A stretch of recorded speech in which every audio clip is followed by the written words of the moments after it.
Good evening, and thank you for joining us. I'm Steve Greenlee, editor of the Press Herald. I don't know about you, but anytime the forecast calls for freezing rain, my mind jumps back 25 years, when at my house we were without power for 10 days. The memory that stands out the clearest, though, is the sound of tree limbs snapping under the weight of 3 inches of ice. It sounded like gunshots, and it went on for a long time. Turns out that's what our readers seem to recall most, too, when we asked them to share their memories of the ice storm of 1998. Our journalists have memories and stories, too, and they're going to recount them for you this evening. Because the people you hear from tonight all had a hand in covering that epic storm. With us tonight are Bill Nemitz, the Press Herald's recently retired columnist, Judy Meyer, executive editor of the Sun Journal, Kennebec Journal, and Morning Sentinel, Amy Calder, columnist for the Morning Sentinel, and Greg Reck, chief photographer for the Press Herald. Kelley Bouchard, who wrote the wonderful story that we published in print yesterday and online last week, will moderate the discussion. Before I turn the mic over to Kelley, I'd just like to thank our subscribers for their support. It's because of you that we can do work like this. If you aren't yet a subscriber, please consider signing up. Our subscribers now get access to our full archive of newspapers going back many decades, access that lets you revisit events like the ice storm. Kelley, take it away. Oh, Kelley, you're muted.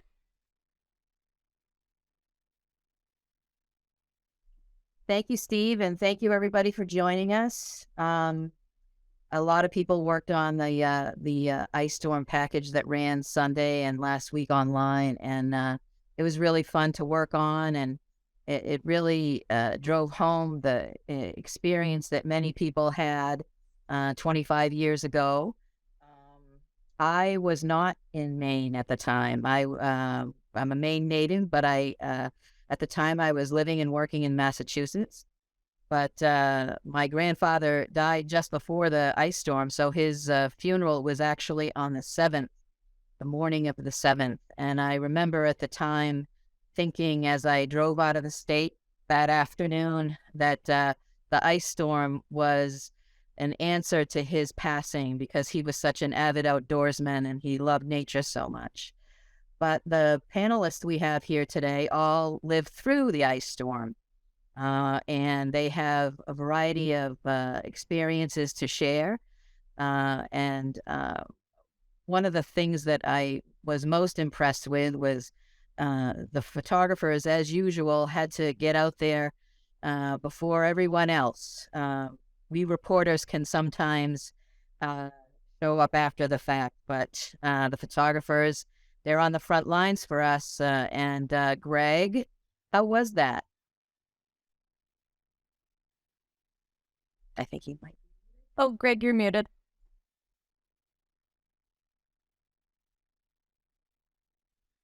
Yes, and normally, getting to an assignment is not part of the problem, but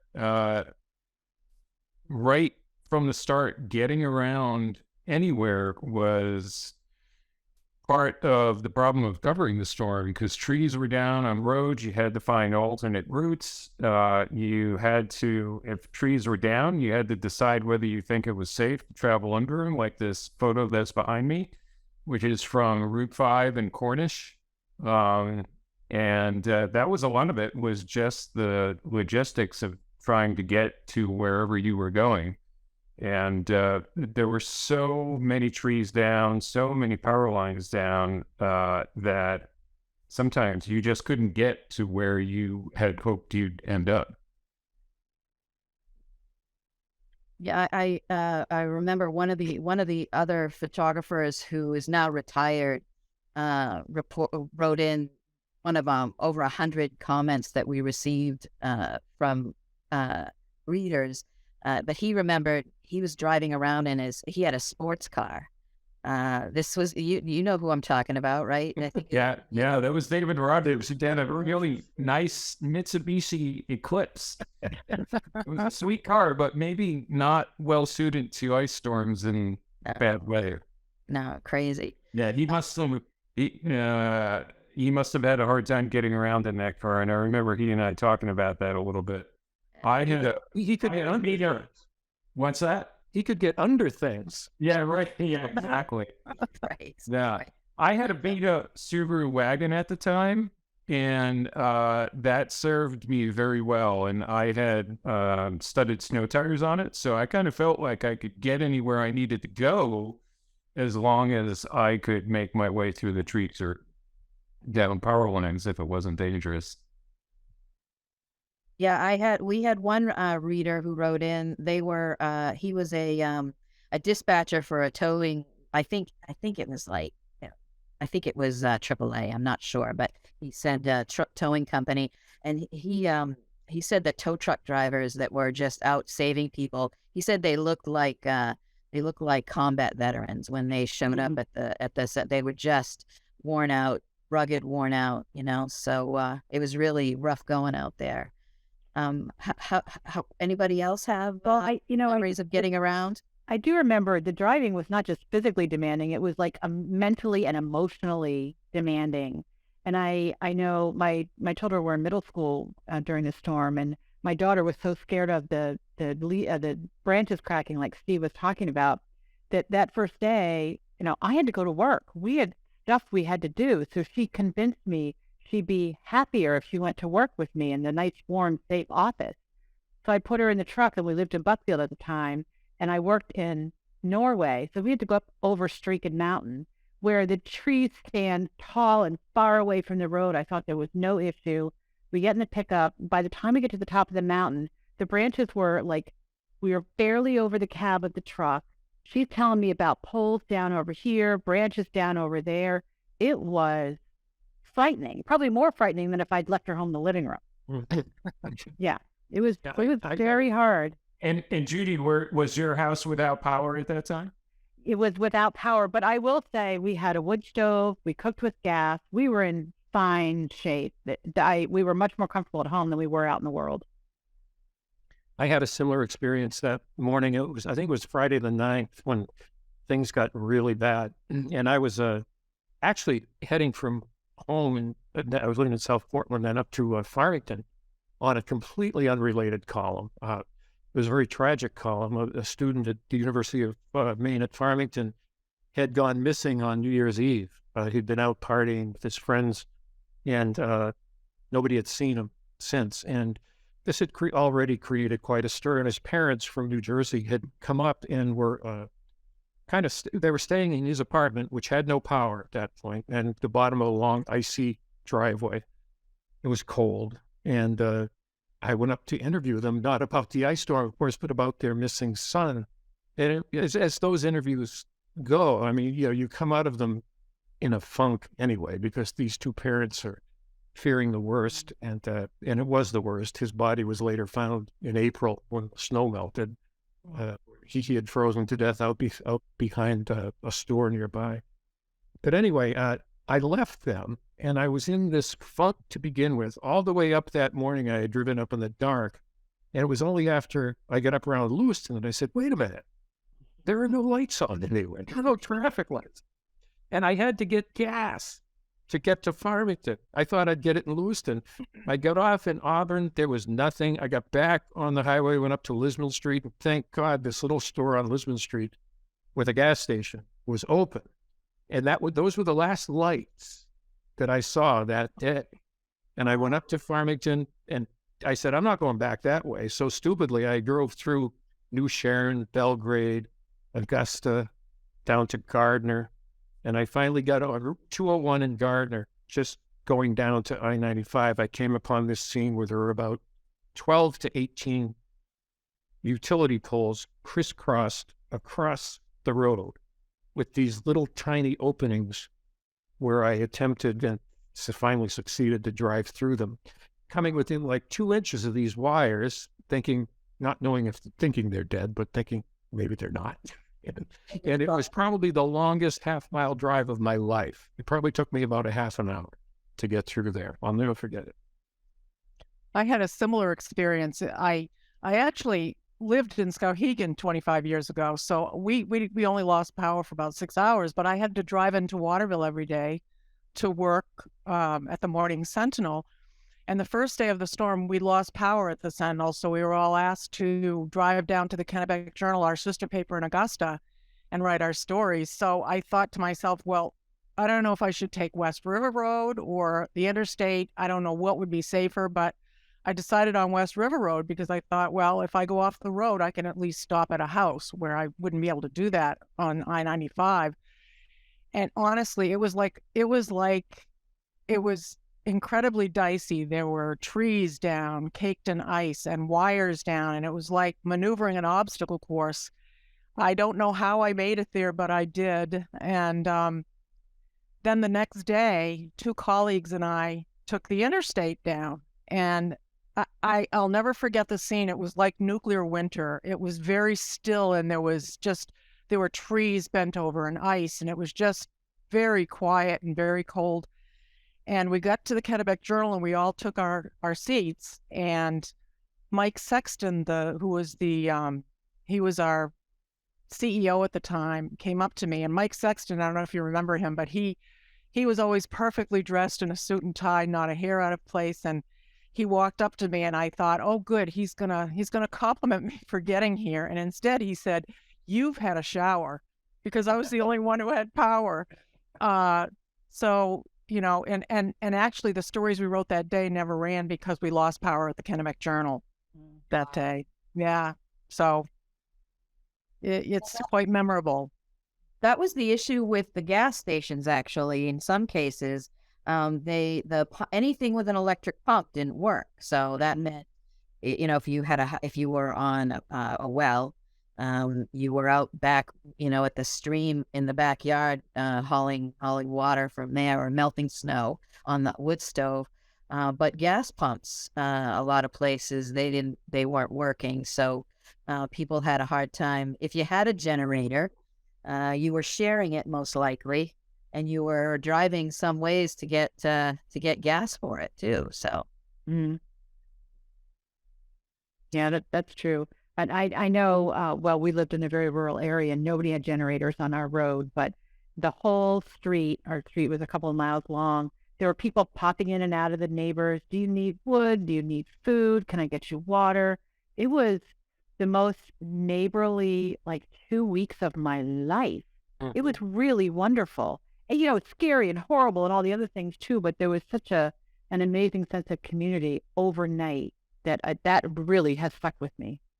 As that continued too, because on a larger scale, we were brainstorming a lot in the newsroom in the days that followed, the immediate few days after it started, about the fact that so many people needed help, number one, and number two, the normal means of travel and communication were so limited. And it was my wife, who was assistant managing editor of photo and graphics at the Press Herald at the time, came up with this idea. She said, why don't we do a bulletin board in the paper of what people need? And everybody thought that's a great idea. So we started for several days this rolling list of either things that people had or things that people needed. And you can see it on the screen now. And what's amazing about this is the precursor of a Facebook community page. Right. I mean, right now in every town in Maine, they have one of these pages where this kind of stuff goes on all the time.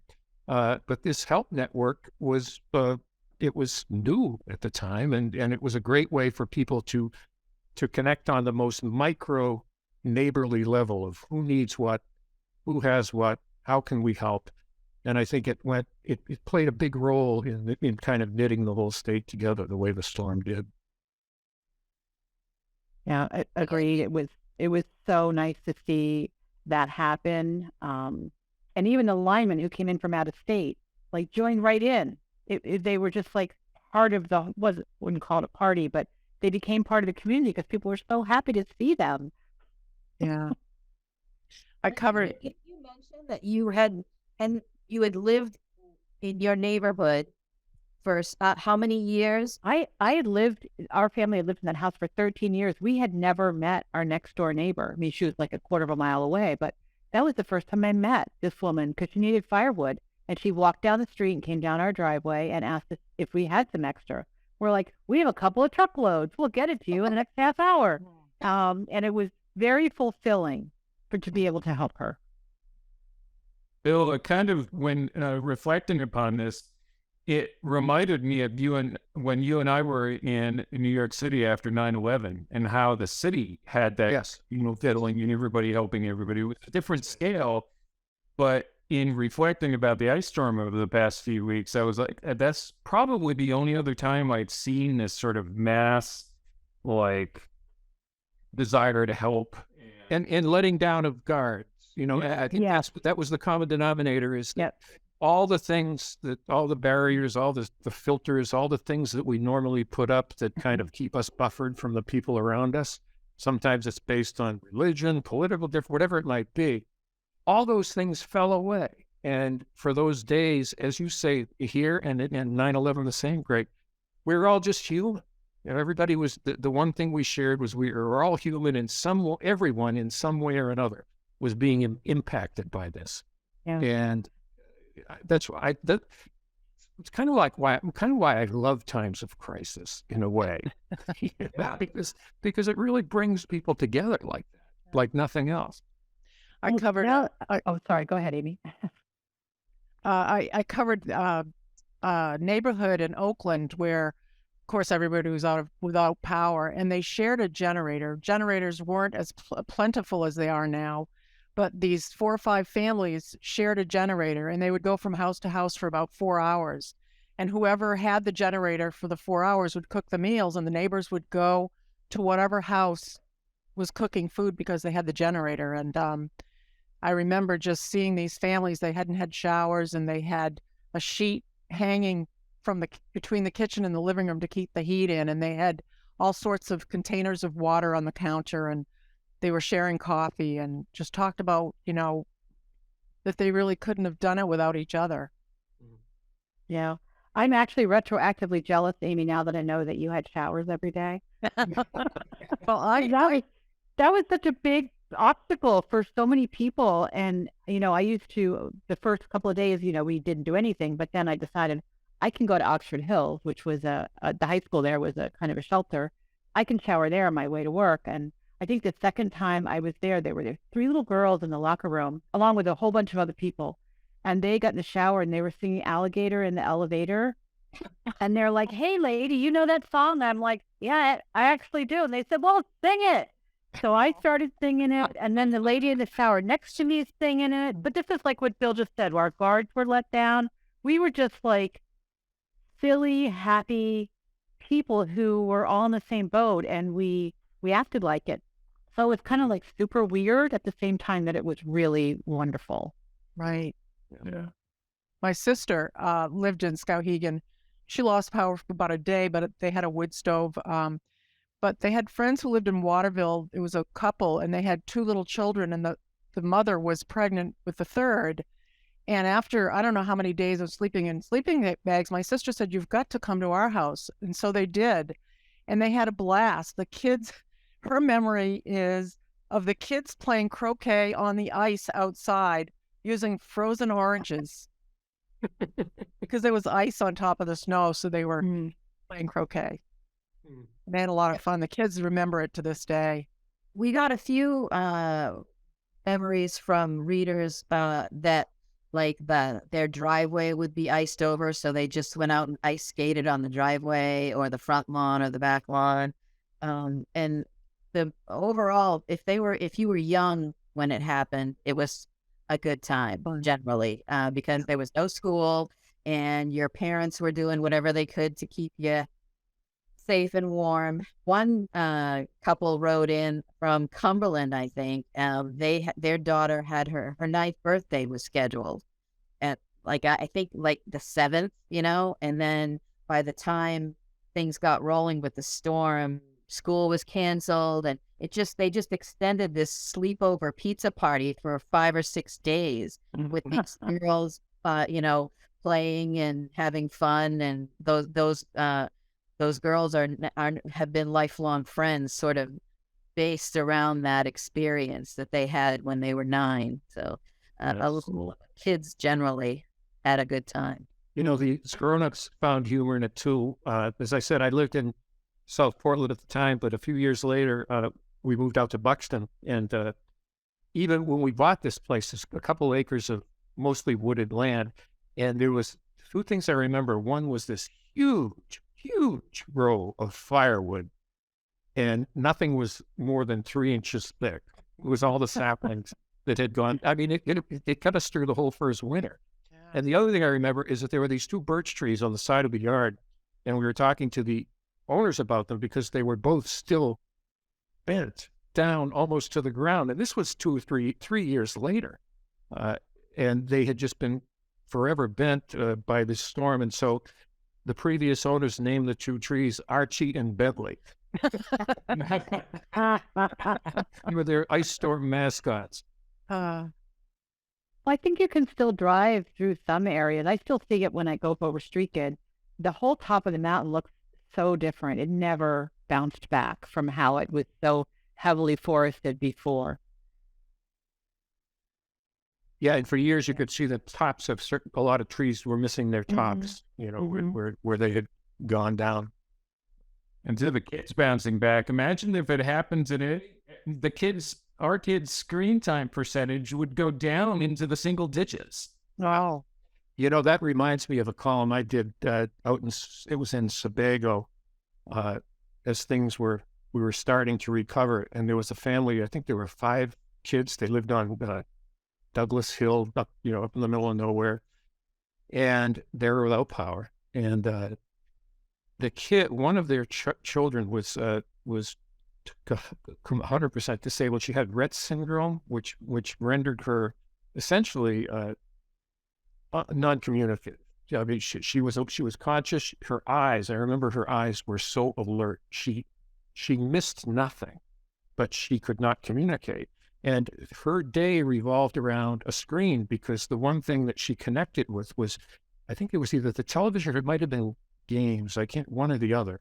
But she would literally spend her day in front of this screen, and that was her world. That was how she connected with the outside world. She didn't have this, and she was completely, they knew how bewildered she was. So day after day after day, they're looking for the yellow lights. Nothing comes. And finally, one day, the yellow lights come around the bend coming up the road, and it's the utility crew.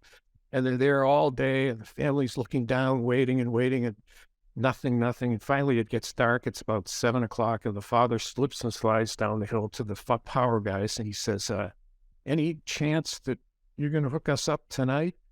And the guy says, oh, sorry, we're packing up. He says, well, when? He says, maybe tomorrow. The guy's shoulders fall. He says, oh, okay, thanks. It's just that I have a disabled daughter up at the house, and it's pretty rough on her. And trudges back up the hill, closes the door, thinks there's no power that night. He looks out about an hour and a half later. The lights are still down there. And as he sees the lights flashing, the house lights flicker and everything. And the guys leave. And I think this was really typical of these utility guys. Just they were heroes. I mean, they really went above and beyond.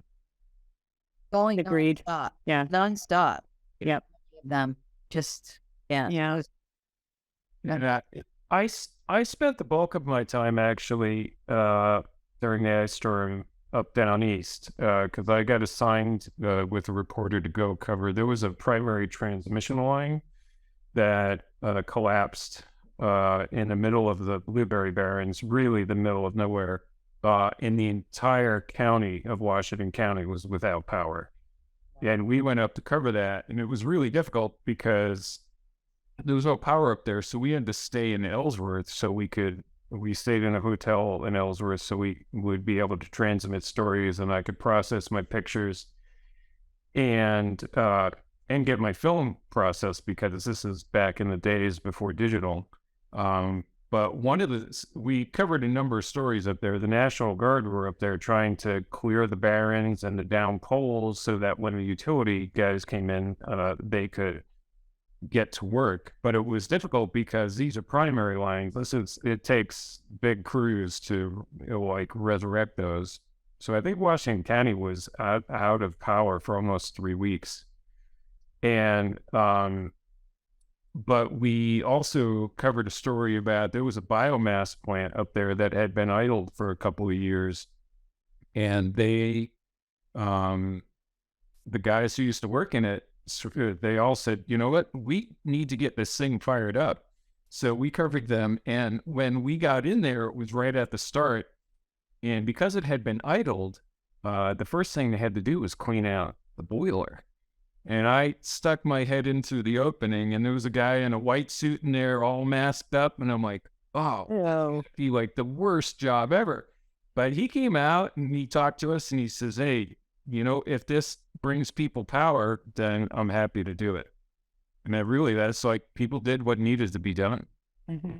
Yeah. I will share my fondest memory of that trip was it was so cold that the aforementioned Subaru that I talked about, it was pretty old and it had issues. But one of the things that happened is my passenger door froze shut and there was no opening it at all. Oh yeah, this is from the burn. This is the guy cleaning the inside of the burn screen.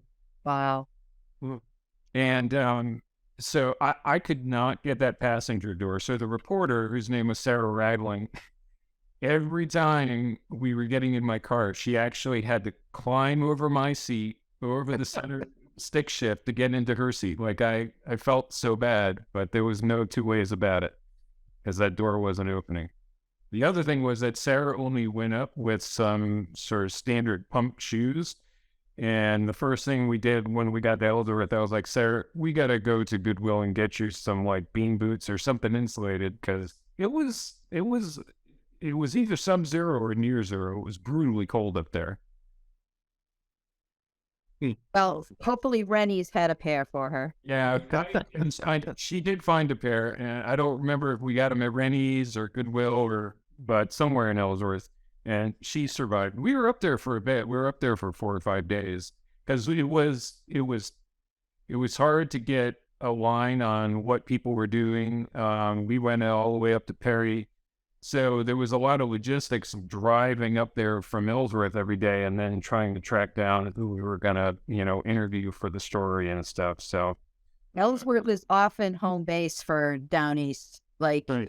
and wherever. If you're ever that far, Ellsworth is sort of like it's. Several times I've stayed there because, yeah, it's good. it's just Well, I remember, trying to think. I was sitting at my desk one day and I thought, there are no schools. Kids can stay home. And what about places that can't close? And what would that be? And I started thinking about funeral homes. And I thought, well, people are still dying, not because of this, but necessarily. But so how are the funeral homes doing?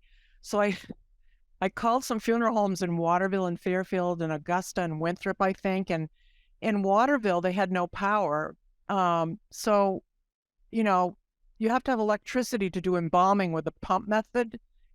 They had no electricity. So he said, the guy said, it was awful. He said, we had to use it. I wrote it down because I wanted the gravity injection method, which it's like they had to hold a bag, like an IV bag, up over the body. And so they embalmed people through gravity with the embalming fluid. And they had, their elevators weren't working. So they said they had to carry bodies up and down the stairs. The prep room was in the basement. And the bodies started piling up. And I said, well, what did you do with them? And they said, well, we took some to the hospital. We had one out in the garage. We took some to other funeral homes. And they met with families whose loved ones had died. They met them by candle. They prepared their service by candlelight, and it was very cold in the funeral home. So you can just imagine what a horrible situation that was for them. No photos with that, huh, Amy? Well, there is one photo. There is the photo that no, Bill. But the photo we did use was of the funeral director with a metal tray and the embalming equipment on the tray. It's burned on your brain forever. Yeah. Well, you're right, Amy. Things there were the response, the people who were response workers, right, who had to get the power back going and all that stuff. But then there were and rescue workers, right, and different things like that. But then there were the regular tasks that had to keep going, and we heard from some of the people like that, and related to funerals. A woman in South Portland wrote in that she was a parishioner at a Catholic church in South Portland, and there was a funeral scheduled, and it was a prominent person. Can't remember off the top of my head. But to her, it was at the time, it was a prominent person, and there was no electricity and no heat in the church, and they went ahead with the funeral. She couldn't get out of her street, so she walked to the end, and a woman who lived on the next street, who also was serving at that mass, picked her up, and they got to the funeral. Mm-hmm. So, things continued, all often not so sad. We heard from a couple people, the 7th, which is the day that really kind of started cranking, the storm that started icing up more. That night, there was an Aerosmith concert at the Cumberland County Civic Center. And a couple people who lived kind of up in the Reedfield area, 2 different people wrote in that they went. One was a teenager at the time, and one was a mother who, I think they were from Winthrop. The mother was from Winthrop. And for their 2 teenage kids, they had bought tickets for Christmas for the kids and their friends. Very nice parents, right? Yeah. Right. You could each bring, I think they each got to bring 2 friends. So it was like 6 teenagers. And how were they going to get to this concert with this ice storm coming in? And she tried to contact the Civic Center to see if it would be canceled and whatever. But finally, the husband drove down, brought them all down, and asked if he could stay and hang out because he didn't have anywhere to go. And they put him in the VIP section. So her husband watched Aerosmith from the VIP, and she said it was amazing. And another teenager, who was in Reedfield at the time, she had a great time as well. And Steven Tyler apparently said, when the concert was wrapping up, "It's getting nasty out there. Be safe riding home." She said it took 4 hours to get home to Reedfield, which from Portland, that's maybe an hour and a half, especially at night with no traffic. Yeah. Yeah. So really hairy driving, but they had a good show. And a couple people wrote in that while everything was shut down, if you were stuck at home and you didn't have heat and blah, blah, blah, they went to see Titanic, which came out just before Christmas. So they piled the kids in the car and went to the movies. For one disaster. Seeing Jack freezing in the water at the end must have been a real kicker. Yeah, that's right. I have to say I've never seen that whole movie. I gave up after an hour. Once it starts to sink, forget. Anyway, so when you think about, we have one question from a reader who wrote in wondering about if climate change would make things if we would have more likely to have an ice storm with climate change. And the experts say it's really hard to tell, that there's no way of knowing the special things that happened that made the ice storm happen. But I was curious if you, when I was writing this story, I was kind of concerned when we had the threat of an ice storm a few days ago. I was like, oh my God, I don't need this right now, as I was trying to finish writing it. Do you guys carry with you some residual anxiety when it comes to storms like this? Do you get worried, or is it just part of what you do as reporters that you handle this kind of stuff?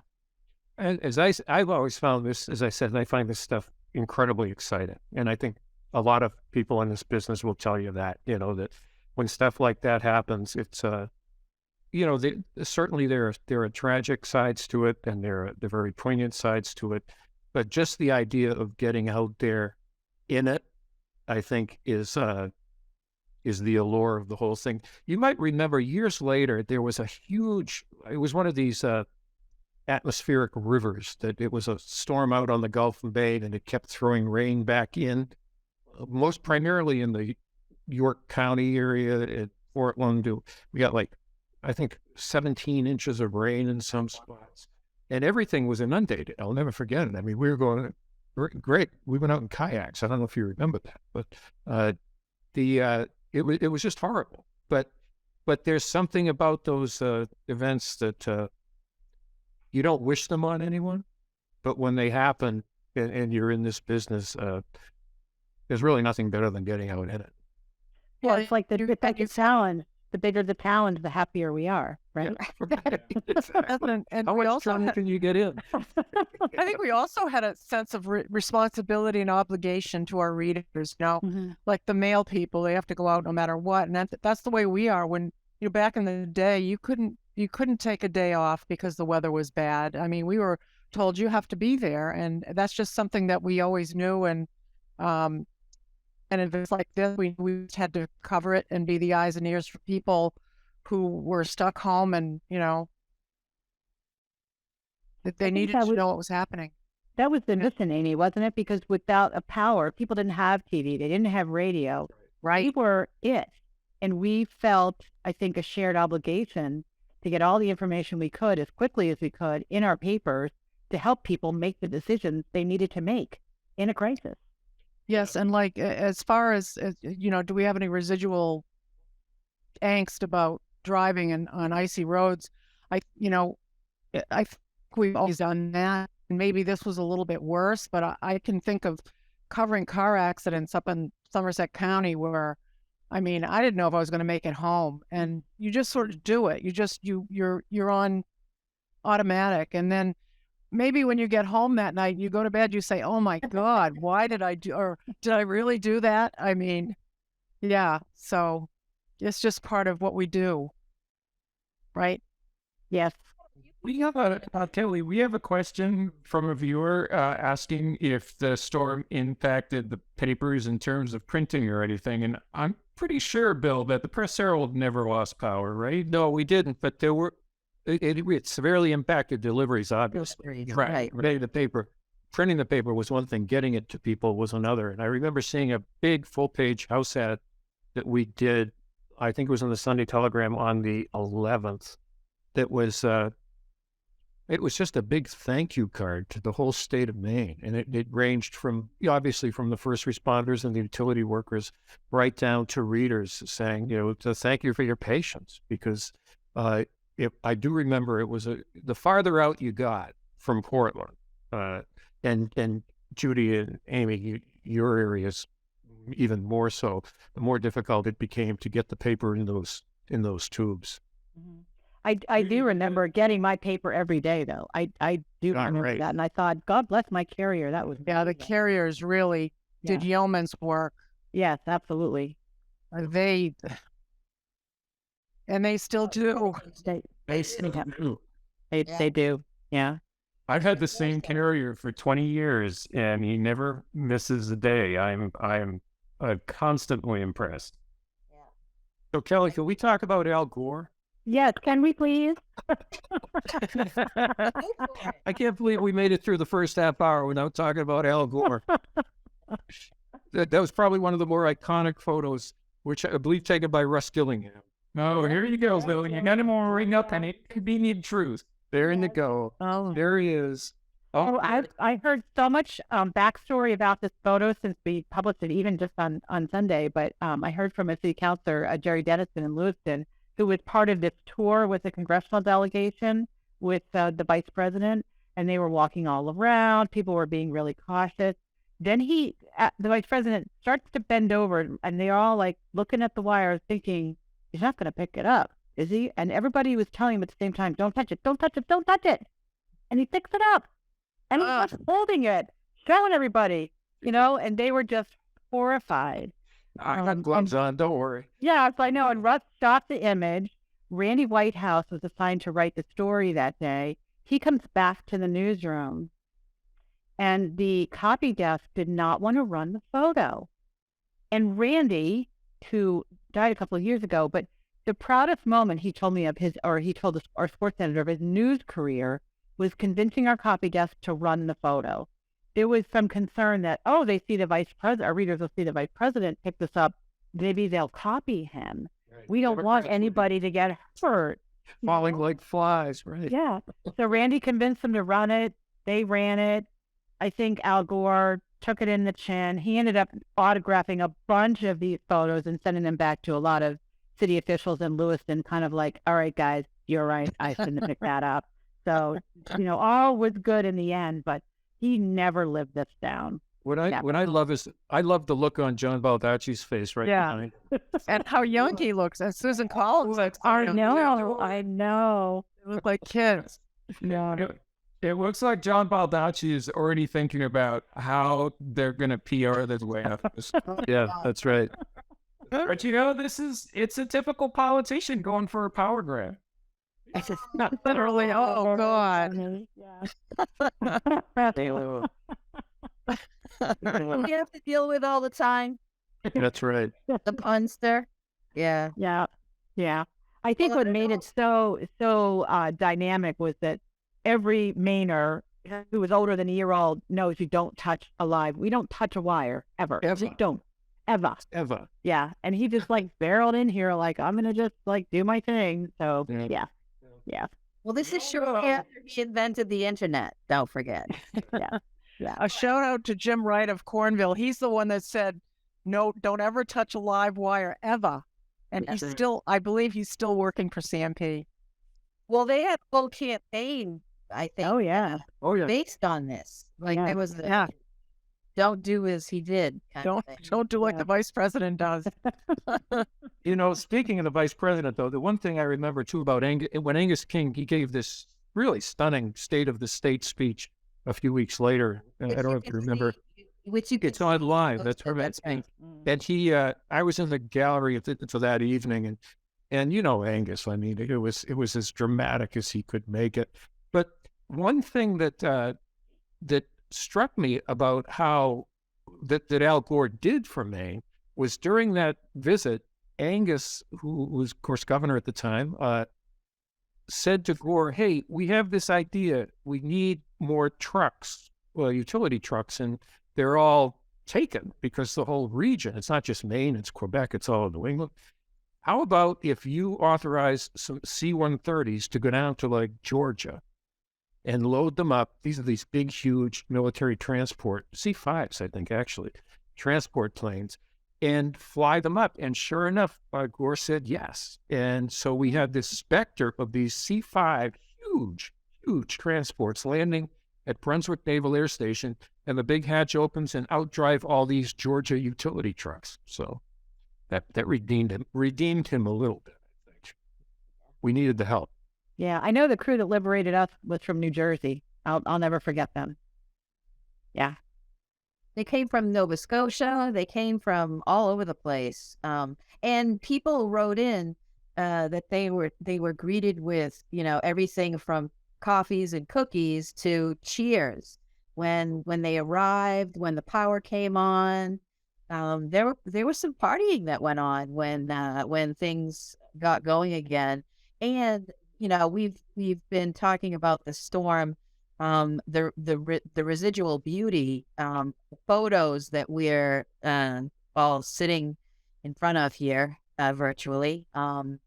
It was gorgeous, and people of all kinds. It was well before cell phones, and everybody had a phone every day. But people who had a little bit of an interest got out there and took some pretty amazing photos. In addition to our wonderful photographers, people enjoyed the beauty of the. Just look at that. Look at it. It's amazing. Yeah, especially when the sun came out. Yeah, right. It was all crystals. Yeah. Readers compared it to, said it was biblical, that they really just felt overwhelmed with the beauty and the devastation. People cried. They cried when they saw their trees stripped of branches. They cried when their furnaces finally came on, when they heard the thing cranking up, and they sat there in their homes, just waited for the floors and the walls to heat up,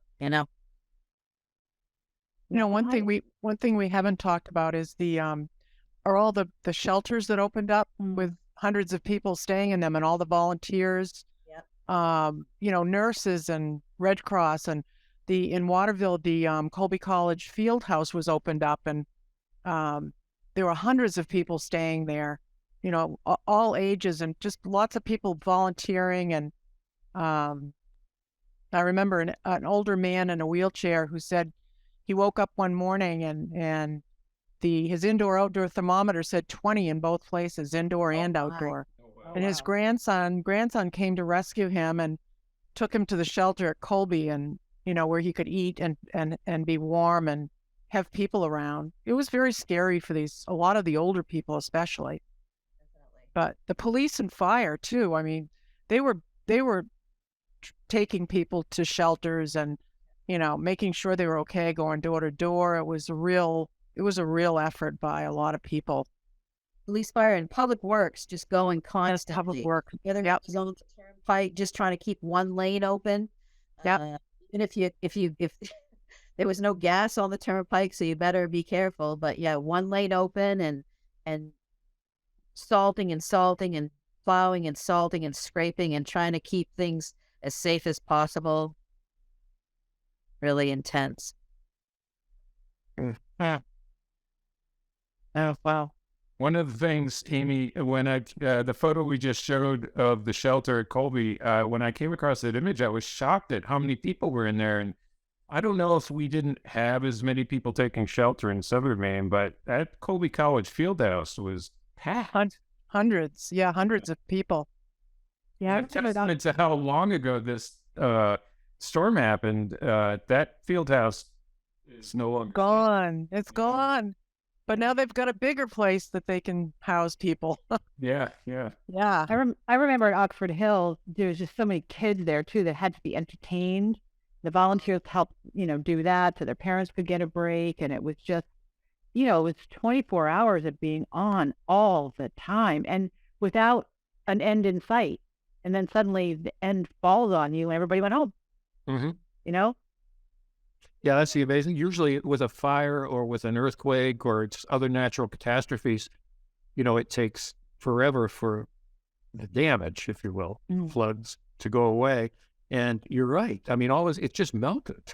You know, I mean, we had the woods damage and we had the infrastructure damage, but it was. I remember thinking it was so strange later in the month, as you know, just as quickly as it came on, it just disappeared. Gone. It was gone. Yeah, We were back to normal, exactly. sort of. Well, But- sort of. My kids still remember going to Saturday classes for the rest of the school year to make up time. So that wasn't normal. That wasn't normal. That's traumatic. That's right. That's right. We heard from a lot of people, in addition to like taking shelter about 4,000 people were in the various shelters, like 100 something shelters. But a lot of people just moved in with family. And so it's sort of, you know, as far as like building neighborhood bonds, it tested family bonds a little bit. But, you know, one guy wrote in that he and his wife were living in Portland at the time. And they had a 1-bedroom apartment, and like his in-laws moved in with them. So there were, I don't know, 7 or 8 people living in a 1-bedroom apartment for several days. Some intense situations. Some people had to drive around from, they'd stay with one family member for a few days, and then they'd kind of spread the love. They'd go stay with somebody else for a few days, wind up in a hotel for a little bit, you know, different, people had to make do with extraordinary before they could go home. Yeah. Imagine if that were to happen now, like during a pandemic. You know, you'd really be able to spread a lot of disease with people staying in congregate shelters and homes, people's different homes and so forth. So, Well, I was thinking of the comparison that you made to 9/11 earlier, Bill. The comparison to what we've gone through in the last couple of years, it's been strained as opposed to like there has been some community response, right? But it's been under stress because of the feeling of not being able to commune. In fact, they're required to do the opposite. Right. You know, we don't come together. The whole idea of the pandemic is you have to stay apart. And it really runs counter to this kind of natural instinct that we have in times of crisis to pull together, and can't do that. Well, and, when you think about the people who, when they're in the hospital and family members couldn't go see them, Right. Right. extraordinary stress, right? Just like terrible, and not being able to be together. So this was definitely with the ice storm, it was the opposite. Gathered around the wood stove, cooking. It was hard for a lot of people. Keeping the food out in the snowbank. One couple wrote in they had bought a half a cow, and they had just invested, were psyched to have this freezer full of meat. That they had T-bone steaks for a week, and kept the rest of it on the deck and in the ice in a pile of snow. So I ran across a lot of that down east when we were working up there. There were a lot of people who were taking everything out of their chest freezers, bringing it outside, and just burying it in snow, and with the hope that it would last a little bit longer, because the chest freezer wasn't doing any good. right. Coyotes must have loved it. Yeah. I do remember the chore that we gave to our kids was melting snow for the toilet because we had a well. But once they got the hang of it, they kept up pretty well, which is really, really wonderful. But it made a huge impression on my son. And later, after college, when he moved to Boston and they were expecting a power outage, and they brought a bunch of people over to their apartment so that everybody would be warm, he was prepared. Then he marched everybody into the bathroom, showed them all this water was stored in case, they lost power, showed them how to fill the tank. And they all looked at it and they're like, we're on city septic here. You don't need to fill the tank with water. That's a great And picture. he just couldn't fathom, because he associated having to have water for the toilet with a power outage. So, Yeah. yeah. You probably won't appreciate me telling that story because he's That's right. practically 40 years old now, but That's okay. That's okay. But see, some of that stuff is, it seems like good lessons learned. Like when you were telling me about your daughter traveling with you, and on the job with you when you were covering the storm, and what a great experience to see your mother in action doing what is really, sometimes being a reporter isn't the easiest job in the world, and it can be stressful and demanding, and you got a good window into what your job is like under extenuating circumstances. So I thought that was kind of cool when you talked about that last week. That was nice. And it gives new meaning to bring your daughter to work day. yes, it does. Yes, it does. Yeah. Um, we have one question here, and I'm not sure I'm not sure we can necessarily answer this. Had the weather reporters forecasted the storm accurately? Were they able to prepare people for the storm? I think I don't have a memory that they did. My memory is that this just kept on coming, and no one really, I don't remember hearing any forecast saying, oh, this is going to get worse. Yeah, me either. Well, I think our expectations are a little different now because we've got the European model and we've got whatever, and they're predicting storms like 2 weeks before they come. So I don't even know, what to expect. But what I can see from the reports of your staff's reporting at the time was that, that Monday it started to drizzle on the 5th. And by Tuesday, the National Weather Service was saying more's coming. And it just kept coming. And so it's not like everybody was completely unprepared, but the idea that it was going to be this, I don't think that the weather, two things. I don't think the weather system was set up necessarily. I don't think they had the ability to predict like they do today. Right. But the other thing is the emergency broadcast system failed, right? So TV towers were out, some radio towers. There was a lot of communication was down. People depended heavily on whatever radios were up. But I was surprised the emergency broadcast system failed. So there's that. Well, not knowing also kept us from panicking, right? It just sent us right into coping mechanisms as soon as it happened. It was all the toilet paper that didn't get bought. Oh, no. That's right. Well, and being Mainers, I think we prepare before storms.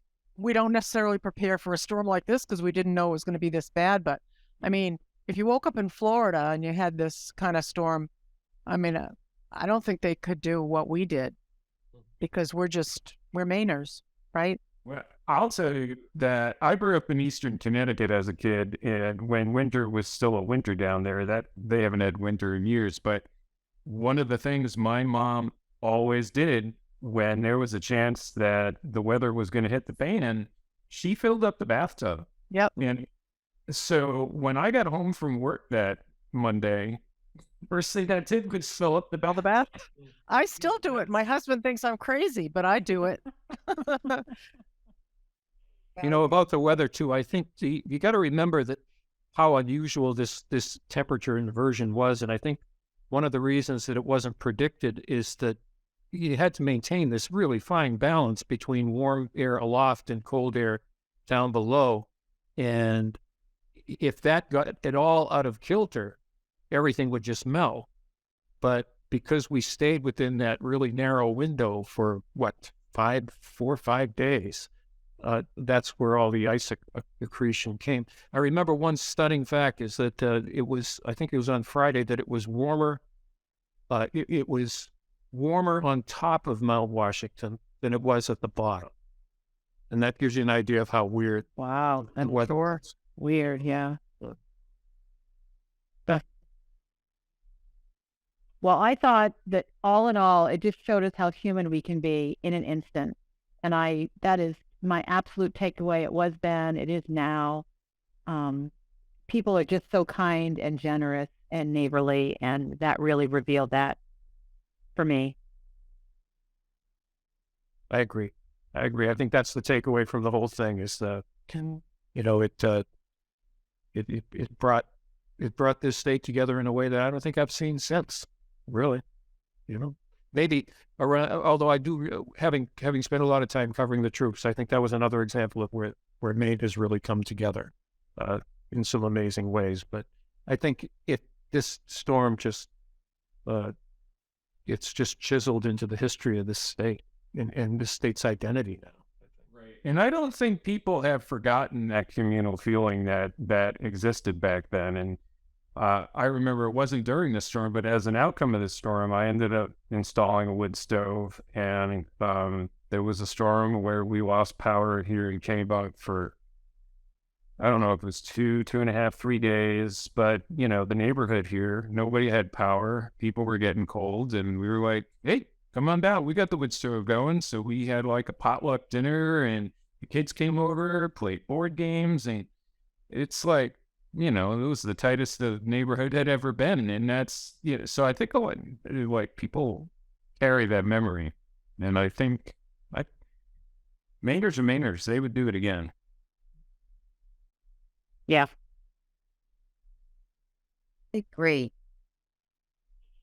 I think now is about the time I'm supposed to thank everybody for joining us. And I'd like to thank the panelists, too. Couldn't have done it without you. For your insights and the stories this evening. And thank you to the audience joining us. We already covered that. I'd like to remind you that events like this and the journalism that we produce every day is only possible through supporters of local journalism. So if you're a subscriber, thank you very much.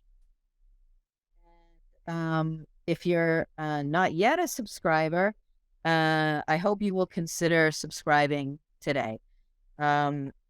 You can find all our packages through, and by packages, I mean there are different ways to subscribe. So you can subscribe only online, or you can have it delivered, and combinations of that. It's in the chat or at Press Herald, Central Maine, or the Sun Journal online. And as a bonus, all subscribers get free access to our archives through newspapers.com, I believe. Is that how that happens? That is how it happened. Where you can peruse Tell somebody prepared this one for me. You can peruse all the coverage of the ice storm and other historic events in our state. Thank you again for being with us, and have a great evening. Thank you. Thank you. Thank you, Thanks, everybody. Kelley.